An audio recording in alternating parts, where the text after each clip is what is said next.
નમસ્કાર સૌ ખેડૂત ભાઈઓ.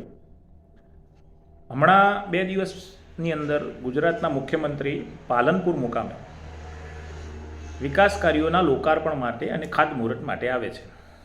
ત્યારે એક વિચિત્ર ઘટના અને આપણે સૌને હૃદયને ઝંખોળે એવી એક ઘટના આપણા જોઈ કે એક શિક્ષક જે વિદ્યાર્થીઓને હરીફાઈઓની પરીક્ષાઓ આપવા માટે યુપીએસસીની હોય જીપીએસસીની એક્ઝામ માટે તૈયાર કરે છે, ભણાવે છે ચાલુ ક્લાસે. એમને ચાલુ ક્લાસે ધરપકડ કરવામાં આવે છે.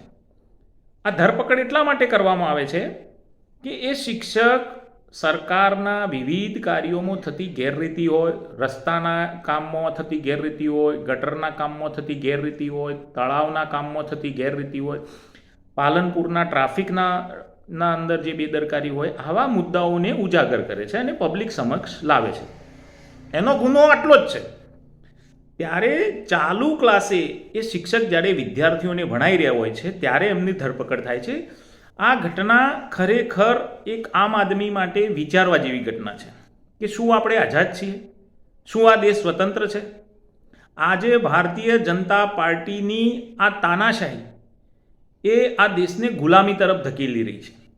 એ શિક્ષકે એવું શું બગાડી લીધું મુખ્યમંત્રીશ્રીનું કે એને ચાલુ ક્લાસે ધરપકડ કરવી પડી?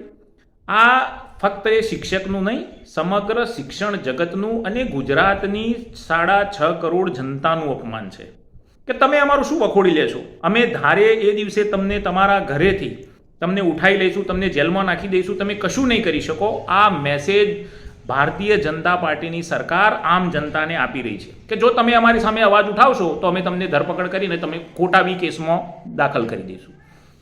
એ જ સમયે એક બીજી ઘટના આપણે સમક્ષ આવે છે કે જે બાયપાસનું ખાતમુહૂર્ત થાય છે, એ બાયપાસ જ્યાંથી પસાર થાય છે ખોડલા અને વિવિધ ગામોમાંથી, એ ગામના ખેડૂતોનું સંપૂર્ણ જમીન સંપાદન થયું જ નથી.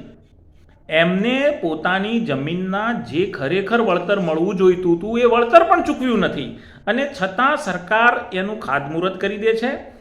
એટલે એનાથી પણ એ સરકારે મેસેજ આપે છે કે તમે ખેડૂત હોય તો તમારા ઘરે, અમારે કંઈ લેવા દેવા નહીં, તમે અમારા માટે માત્ર ને માત્ર ખાલી વોટ બેંક છો. અમે તમને ગમે ત્યારે ધરપકડ કરી દઈએ, ગમે ત્યારે ધારીએ ગુનામાં તમને અંદર કરી દઈએ અને તમે ધારીએ ભાવે તમારી મફતના ભાવે તમારી જમીન લઈશું, તમે અમારું શું વખોડી લેવાના છો? ત્રીજી ઘટના એના 2 દિવસ પછી માર્કેટ યાર્ડ પાલનપુરની અંદર એક આપણા નજર સામે આવે છે કે એક ખેડૂત મગફળી ટેકાના ભાવે ભરાવા લઈને આવે છે અને એને એ માટે નકારવામાં આવે છે કે તમારી જે બોરી છે એનું વજન ઓછું છે. ત્યારે એ ખેડૂત સરકારે જે ખરીદી કરી છે એ બોરીઓનું સેમ્પલ જે છે એમાંથી એનું વજન કરે છે ને એનું 32 કિલો આજુબાજુનું વજન થાય છે અને સરકારનો નિયત 35,800 સુધીનો છે. ત્યારે ખેડૂતનો માલ ખરીદવામાં નથી આવતો અને સરકારે જે બોગસ ખરીદીઓ કરી છે પોતાના નેતાઓને લાગતા વગતા લોકોની, એમના ઘર તિજોરીઓ ભરવાની, ભ્રષ્ટાચારના 3 સીધા ઉદાહરણો છે. અને આજની આ ભાજપ સરકાર એ વિકાસની વાતો કરે છે. હકીકત એ છે કે આજે ભારતીય જનતા પાર્ટીના ખાતાના બેંક બેલેન્સમાં આ સંસદની અંદર ઓન રેકોર્ડ છે જવાબ, 10,000 કરોડ રૂપિયા જમા થયા. અને આ જમા થયા માત્ર છેલ્લા 5 વર્ષમાં. તો હું ભારતીય જનતા પાર્ટીના ઈમાનદાર વડાપ્રધાન નરેન્દ્રભાઈ મોદીને પૂછું છું કે આ 10,000 કરોડ રૂપિયાનો હિસાબ તમે જનતાને આપશો અને કેમ નહીં આપો? તમે 2014ની અંદર દેશની જનતાને વચન આપ્યું હતું હું કાળું નાણું લાવીશ. કાળું નાણું તો તમે લાવી શક્યા જ નથી, પરંતુ તમારી તિજોરીમાં 10,000 કરોડ રૂપિયા આવ્યા. એ કાળું નાણું એ ક્યાંથી આવ્યું એનો હિસાબ જનતાને આપો. આ સિવાય ભાજપની આજે જેટલી પણ કાર્યાલયો છે, જેટલી એની જમીનો છે, એનો હિસાબ જોડીએ ને તો આ 20,000 કરોડને પાર કરી જાય છે. આ મલ્ટીનેશનલ કંપનીના બેલેન્સ શીટથી પણ વધારે છે. આજે બનાસ ડેરી એશિયાની મોટી ડેરી છે અને આટલી મોટી પ્રોડક્ટો બનાવે છે, આટલા પશુપાલકો એના સાથે જોડાયેલા છે, એનું ટર્નઓવર 24,000 કરોડ છે. જ્યારે ભારતીય જનતા પાર્ટીની બેલેન્સ શીટ અને એનું બેંક બેલેન્સ થઈ અને 20,000 કરોડ આજુબાજુનું છે. તો આ સીધો ભ્રષ્ટાચાર છે. આ બધી કમાણી એ દારૂ ડ્રગ્સના વેપારમાંથી આવે છે, અધિકારીઓના ભ્રષ્ટાચારમાંથી આવે છે અને આ ભાજપની દુકાન એ ભ્રષ્ટાચારથી ચાલે છે એ આ વાતની સાબિતી છે. માનનીય વડાપ્રધાન શ્રી 10 વર્ષથી આ દેશના શાસન ઉપર બિરાજમાન છે. એમને કરેલા એક વાયદા ખોટા પડી રહ્યા છે.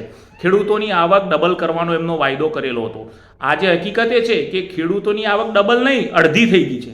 2014ની અંદર જે ભાવો હતા પાકોના, આજે એનાથી પણ નીચા ભાવો પાકોના છે. 2014ના ખાતરના બિયારણના જે ભાવો હતા એનાથી ડબલ ભાવો આજે ખાતર બિયારણ દવાના થઈ ગયા છે. ખેડૂતની આવક સાહેબ ડબલ નથી થઈ, ખેડૂતની આવક હતી એનાથી અડધી થઈ ગઈ છે. એટલે હું આ દેશના ખેડૂતો, આ દેશના યુવાનો, આ દેશની જનતાને અપીલ કરું છું કે હવે સમય થઈ ગયો છે. ભારતીય જનતા પાર્ટીએ બહુ જ શાસન 10 વર્ષ કર્યું. ગુજરાતમાં 30 વર્ષથી શાસન. હવે એમને ફરિયાદ કરવાનો હોય, એમને જવાબ આપવાનો સમય છે. જનતાએ જવાબ માગવા પડશે અને સરકારે એના જવાબ આપવા પડશે. દાદાગીરી નહીં ચાલે.